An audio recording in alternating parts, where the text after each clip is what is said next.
டேய் மச்சான், யாராவது இந்த மெசேஜை கேட்டுக்கு இருந்தீங்கன்னா எனக்கு ரொம்ப அர்ஜென்ட்ரா. ஒரு 10,000 இருந்தால் என் அக்கௌண்ட்டுக்கு மாற்றி விடுங்கடா. ஒரு பிரச்சனையில் இருக்கேன்டா, ப்ளீஸ்ரா. டேய் எங்கடா இருக்கு? சரி அங்கே இரு, உடனே உன்னை பார்க்கணும்.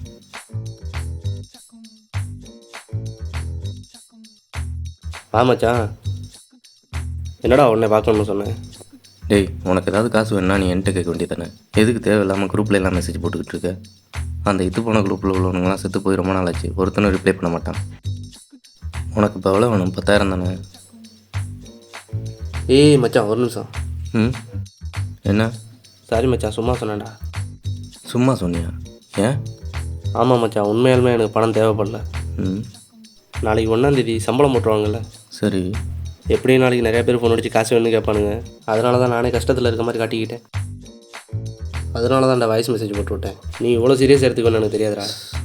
ஆடப்பாவிடே, ஒரு நிமிஷம் பதறிட்டேன்டா. சாரிடா. காசை மறைக்க புதுசாக வழி கண்டுபிடிக்கிறீங்க. பின்ன நானும் புடைக்கணும்லடா. அடைச்சி 2,000 ரூபா காசு அனுப்பு.